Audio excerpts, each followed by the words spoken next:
নমস্কার বন্ধুরা, নীলগোপাল একাডেমির পক্ষ থেকে আপনাদের স্বাগত জানাই। আরও একটি গুরুত্বপূর্ণ আপডেট নিয়ে আমি আপনাদের সামনে হাজির হয়েছি। বন্ধুরা, আজকে যে বিষয়টি নিয়ে আলোচনা করব সেটি হলো NMMSE স্কলারশিপ, অর্থাৎ ন্যাশনাল মিনস কাম মেরিট স্কলারশিপ নিয়ে। প্রতি বছরের ন্যায় এবছরও অর্থাৎ 2025 সালে কিন্তু এই ন্যাশনাল মিনস কাম মেরিট স্কলারশিপের এক্সাম শুরু হতে চলেছে। খুব শীঘ্রই ফর্ম ফিল আপ শুরু হবে। বন্ধুরা, এটি একটি সরকারি স্কলারশিপ। এই স্কলারশিপ শুধুমাত্র অষ্টম শ্রেণীর জন্য। অষ্টম শ্রেণীর ছাত্রছাত্রীরাই এই স্কলারশিপে এক্সাম দিতে পারবে। তো এই স্কলারশিপে ফর্ম ফিল আপ করার পর একটি এক্সাম দিতে হবে। এটি ডিসেম্বর মাসে এক্সামটা হয়ে থাকে। তো এই এক্সামে পাস করতে পারলে তবেই কিন্তু এই স্কলারশিপ থেকে টাকা কিন্তু পাওয়া যাবে। তো একবার যদি এক্সামে পাস করা যায় তাহলে কিন্তু 4 বছর টাকা পাওয়া যাবে, প্রতি বছর 12,000 টাকা করে, অর্থাৎ 48,000 টাকা পাওয়া যাবে এই স্কলারশিপ থেকে। তো বন্ধুরা, আমি একটা ছোট উদ্যোগ নিয়েছি। এই স্কলারশিপে যে দুটো বিভাগ রয়েছে, ম্যাট এবং স্যাট। ম্যাটে হচ্ছে 90 নাম্বার এবং স্যাটে হচ্ছে 90 নাম্বার। এই দুই বিভাগেরই আমি প্রিপারেশন আপনাদের এই ইউটিউব ভিডিওর মধ্য দিয়ে আপনাদের দেব। আমি যাবতীয় গুরুত্বপূর্ণ প্রশ্ন এবং উত্তর সব কিছুই আমি কিন্তু এই ভিডিওর মধ্য দিয়ে আপনাদেরকে প্রোভাইড করব। আপনারা খুব যত্ন সহকারে কিন্তু পড়াশোনা করবেন। তো এখানে যদি ঠিকঠাকভাবে পড়াশোনা করা যায় তাহলে কিন্তু এক্সামে খুব ভালোভাবে কিন্তু পাস করা যাবে। টোটাল হচ্ছে 180 নাম্বার। তো মিনিমাম এই স্কলারশিপটা পেতে গেলে 146 থেকে 150-এর মধ্যে পেতে হবে জেনারেল ক্যান্ডিডেটদের, আর SC ST OBCদের 120 থেকে 130-এর মধ্যে অবশ্যই কিন্তু পেতে হবে, তবেই কিন্তু এই স্কলারশিপ থেকে টাকা পাওয়া যাবে। বন্ধুরা, আজ ম্যাট অর্থাৎ মেন্টাল অ্যাবিলিটি টেস্টের কিছু গুরুত্বপূর্ণ প্রশ্ন ও উত্তর আজকের ভিডিওতে আমি বিস্তারিত আলোচনা করব। এখানে একটা কথা বলে রাখি আপনাদের, অষ্টম শ্রেণীতে যে সমস্ত ছাত্রছাত্রীর 55% মার্কস রয়েছে, অর্থাৎ সপ্তম শ্রেণী থেকে অষ্টম শ্রেণীতে উত্তীর্ণ হওয়ার সময় যদি 55% মার্কস থেকে থাকে তবেই সেই সমস্ত ছাত্রছাত্রী এই স্কলারশিপের এক্সামে দেবার যোগ্য। সো বন্ধুরা, ভিডিও শুরু করার আগে আপনাদের ছোট্ট একটি রিকোয়েস্ট, আপনি যদি আমার চ্যানেল নতুন এসে থাকেন তাহলে অবশ্যই চ্যানেল সাবস্ক্রাইব করুন ও পাশের দেওয়া বেল আইকনে ক্লিক করতে ভুলবেন না পরবর্তী নতুন ভিডিও নোটিফিকেশন পাওয়ার জন্য। চলুন বন্ধুরা, ভিডিওটি শুরু করা যাক। ম্যাট অর্থাৎ মেন্টাল অ্যাবিলিটি টেস্ট। 1 থেকে 10 পর্যন্ত প্রত্যেকটি প্রশ্নে 4টি করে পদ আছে, যাদের 3টি কোনো না কোনোভাবে একরকম এবং বাকিটা আলাদা। সেই আলাদা পদটিকে শনাক্ত করে সঠিক উত্তরটি নির্বাচন করো এবং ওএমআর উত্তরপত্রে নির্দিষ্ট বৃত্ত পূরণ করে তোমার উত্তর নির্দেশিত করো। তো আমরা প্রথম প্রশ্নটা দেখে নেব। 1-এর দাগে 4টা অপশান আছে, AAEIO, BBFJN, CDHLP, DCGKO। তো এইটার মধ্যে আলাদা হচ্ছে এ। বন্ধুরা, এই এ অপশানটা দেখুন, AEIO, এটা ভাওয়েল রয়েছে, AEIO, এইটা আলাদা। তো এইটা হচ্ছে সঠিক উত্তর। এরপর আসি 2 নম্বর প্রশ্ন, সুইজারল্যান্ড, জার্মানি, অস্ট্রেলিয়া, মার্কিন যুক্তরাষ্ট্র। তো এই 4টার মধ্যে সুইজারল্যান্ড একটা দ্বীপ, তো এইটা সঠিক উত্তর। এরপর আসি 3 নম্বর প্রশ্ন, ক্রিকেট, ফুটবল, হকি আর টেবিল টেনিস। তো এর মধ্যে এই ডি এর উত্তরটা হচ্ছে আলাদা, কারণ টেবিল টেনিস হচ্ছে ইনডোর গেম আর বাকি 3টা হচ্ছে আউটডোর গেম। এরপর আসি 4 নম্বর, পেন, পেন্সিল, ব্রাশ এবং কালি। 4 নম্বরের সঠিক উত্তর হচ্ছে সিয়েরটা, ব্রাশ। এরপর আসি 5 নম্বর, রানীগঞ্জ, দুর্গাপুর, আসানসোল, ধানবাদ। 5 নম্বরের সঠিক উত্তর হচ্ছে ডিএরটা, ধানবাদ। এরপর আসি 6 নম্বর প্রশ্ন, বাবা, ছেলে, মা আর বন্ধু। তো 6 নম্বর প্রশ্নের সঠিক উত্তর হবে ডি, বন্ধু। তো বন্ধুরা, এখানে 2টো বি হয়ে গেছে, দেখতে পাচ্ছেন, এটা একটু মিস্টেক হয়ে গেছে টাইপিংয়ের সময়। তো এইটা ডি হবে, বন্ধু হবে। এরপরে আসি 7 নম্বর প্রশ্ন, 144, 168, 196 এবং 256। তো বন্ধুরা, এখানে কিন্তু উত্তরটা হবে 168, কারণ দেখুন এই তিনটা সবই এখানে কিন্তু পূর্ণবর্গ সংখ্যা রয়েছে, শুধু 168টা পূর্ণবর্গ সংখ্যা নয়। এরপর আসি 8 নম্বর প্রশ্ন, 450, 375, 625, 850। 8 নম্বরের সঠিক উত্তর হবে বি এরটা 375। এরপর আসি 9 নম্বর প্রশ্ন, 10, 11, 15, 16। তো 9 নম্বর প্রশ্নের সঠিক উত্তরটা হবে বি এরটা 11। এরপর আসি 10 নম্বর প্রশ্ন, 365, 125, 216, 343। তো এর সঠিক উত্তর হবে 365। এরপরে চলে যাব আমরা, এখানে 1 থেকে 10 পর্যন্ত ছিল, এরপরে চলে যাব 11 থেকে 20। তো এখানে বলা হয়েছে প্রশ্নগুলি ভালোভাবে পড়ো, বিকল্প উত্তরগুলির মধ্যে সঠিক উত্তরটি নির্বাচন করো এবং ওএমআর উত্তরপত্রের নির্দিষ্ট বৃত্ত পূরণ করে তোমার উত্তর নির্দেশিত করো। তো প্রথম প্রশ্ন 11 নম্বর প্রশ্ন রয়েছে, রাজমিস্ত্রির সঙ্গে যেমন ঘর তৈরি সম্পর্কিত রয়েছে, তেমনি একইভাবে মুচির সাথে কিসের সম্পর্ক? জুতা সারানো, পোশাক বানানো, জামা তৈরি করা, বাড়ি তৈরি করা। তো 11 নম্বর প্রশ্নের উত্তরটা হচ্ছে এ, জুতা সারানো। 12 নম্বর প্রশ্ন, লেখকের সঙ্গে যেমন বই লেখনের সম্পর্কিত, তেমনি একইভাবে শেফ এর সাথে কিসের সম্পর্কিত? বই লেখা, রান্না করা, অভিনয় করা, গবেষণা করা। তো 12 নম্বর প্রশ্নের উত্তরটা হবে বি, রান্না করা। 13 নম্বর প্রশ্ন, কিডনি সম্পর্কিত বিদ্যাকে বলা হয় নেফ্রোলজি। একইভাবে রক্ত সম্পর্কিত বিদ্যাকে কি বলে? হেমাটোলজি, মাইক্রোলজি, প্যাথোলজি বা এন্টোমোলজি। তো এখানের এই 13 নম্বর প্রশ্নের উত্তরটা হবে এ, হেমাটোলজি। এরপর আছে 14 নম্বর প্রশ্ন, দুধের সঙ্গে যেমন মাখন তৈরি সম্পর্কিত, তেমনি কাগজ তৈরি নিচের কোনটির সাথে সম্পর্কিত? 14 নম্বর প্রশ্নের উত্তরটা হবে সি এরটা, বাঁশ। এরপর আছে 15 নম্বর প্রশ্ন, রেঞ্জ গজের সাহায্যে যেমন বৃষ্টিপাত মাপা হয়, তেমনি রিক্টার স্কেলের সাহায্যে কি মাপা হয়? রক্তচাপ, ভূমিকম্পের তীব্রতা, আর্দ্রতা না গতিবেগ? তো 15 নম্বর প্রশ্নের উত্তর হচ্ছে বি, ভূমিকম্পের তীব্রতা।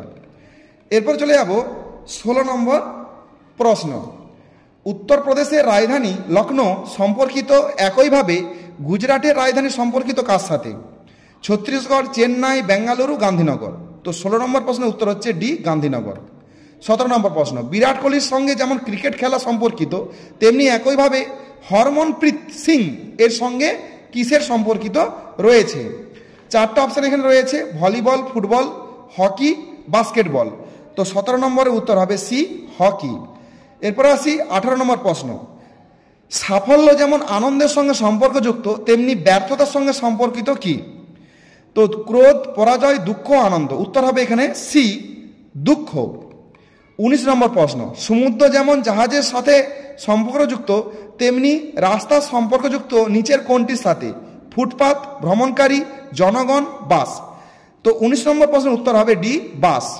20 নম্বর প্রশ্ন, উপবৃত্তের সঙ্গে যেমন বৃত্তের সম্পর্ক, তেমনি আয়তক্ষেত্রের সঙ্গে সম্পর্কিত ত্রিভুজ, বর্গক্ষেত্র, কর্ণ, ক্ষেত্রফল। তো 20 নম্বর প্রশ্নের উত্তরটা হবে বি, বর্গক্ষেত্র। এরপর আমরা চলে যাব 21 থেকে 30 নম্বর প্রশ্ন। 21 থেকে 30 পর্যন্ত প্রতিটি প্রশ্নের শব্দ লেখার জন্য কিছু সংকেত ব্যবহার করা হয়েছে। প্রতি ক্ষেত্রে সংখ্যাতয়ের নিয়ম অনুসন্ধান করার চেষ্টা করো এবং সঠিক উত্তরটি ওএমআর উত্তরপথে নির্দিষ্ট বৃত্ত পূরণ করো। তো আমরা দেখে নেব 21 নম্বর প্রশ্ন।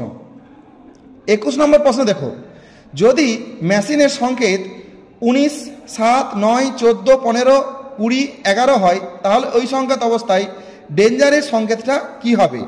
তো এখানে 4টা অপশান রয়েছে, 4টা অপশানের মধ্যে উত্তর হবে বি এরটা, 10, 7, 20, 13, 11 এবং 24। এরপরে 22 নম্বর প্রশ্ন, যদি ব্লুকে বলা হয় গ্রিন, গ্রিনকে বলা হয় হোয়াইট, আর হোয়াইটকে বলা হয় রেড, তাহলে রেডকে বলা হয় ব্ল্যাক, তবে পরিষ্কার আকাশের রং কি হবে? 4টা অপশান রয়েছে, ব্লু রয়েছে, গ্রিন রয়েছে, ব্ল্যাক রয়েছে, রেড রয়েছে। তো 22 নম্বর প্রশ্ন হবে বি, গ্রিন, সবুজ। এরপরে আমরা চলে যাব 23 নম্বর প্রশ্ন, যদি এলিফ্যান্টের সংকেত TNAHPELE হয়, তবে কোন সংকেত এখানে NAICISYHP সংকেত হবে? তো এখানে অনেকগুলো অপশান রয়েছে, তার মধ্যে 23-এর উত্তরটা হবে এখানে বি এরটা, ফিজিয়ান। এরপরে চলে যাব 24 নম্বর প্রশ্ন, একটি সংকেত র্যাট 18 ZU, HIM 8 RN, তবে ফিক্স FIX কত হবে? তো 24 নম্বর প্রশ্নের উত্তরটা হবে এখানে বি এরটা, 6 RY। এরপরে চলে যাব 25 নম্বর প্রশ্ন, কোনো সাংকেতিক ভাষায় যদি CUP 40 হয়, তাহলে কাইট কত হবে? তো 25 নম্বর এখানে চারটা অপশান 10, 20, 30, 45, উত্তর হবে ডি এরটা 45। এরপরে চলে যাব 26 নম্বর প্রশ্ন। যদি গো সংকেত 22 এবং সানের সংকেত 54 হয় তাহলে সাউথের সংকেত কত হবে? 83, 81, 80, 84। 26 নম্বর প্রশ্নের উত্তর হবে এ 83। এরপরে চলে যাই 27 নম্বর প্রশ্ন। যদি ইউর আর গুড এর সংকেত 256, উই আর ব্যাডের সংকেত 637 আর গুড অ্যান্ড ব্যাডের সংকেত যদি 358 হয় তবে অ্যান্ডের সংকেত কত হবে? তো এখানে চারটা অপশান রয়েছে 5, 6, 7, 8, উত্তর হবে ডি 8। এরপর চলে যাবো 28 নম্বর প্রশ্ন। নির্দিষ্ট কোডে পুরীকে লেখা হয় OTQH হিসাবে, সেই নির্দিষ্ট কোডে দীঘাকে কি লেখা হবে? এখানে চারটা অপশান রয়েছে, চারটা অপশানের মধ্যে 28-এর উত্তর হবে সি এরটা CHFGZ, এই সি এরটা উত্তর হবে।